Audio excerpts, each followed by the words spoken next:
Здравейте, приятели! Днес разтоварваме поредния варел с масло двигателно Aveno 10240.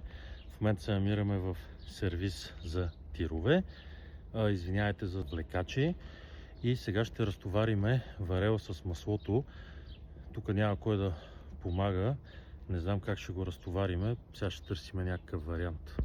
Ето варела, да ви го покажа. Какво правите вие тук, бе? Седим с варела.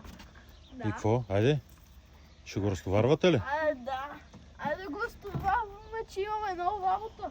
Трябва да сме много бързи.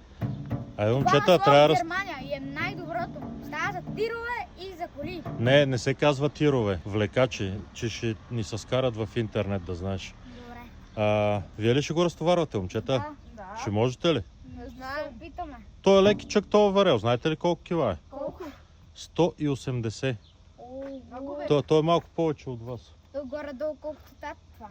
Ама вие ще можете ли да го разтоварите? Не знам.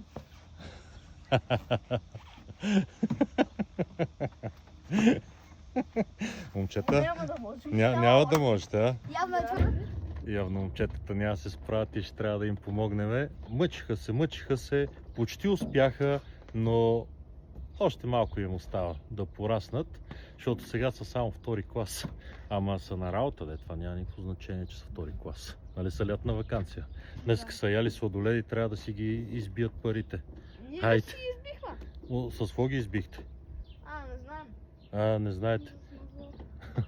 Ще работите, нали така? Да. Обичате ли да работите, момчета? Да. Защото сте печени, нали? Да. Няма да се излагате. Ние сме най-яки от класа. Най-яките ли сте от класа? Така. Да. Добре, хайде.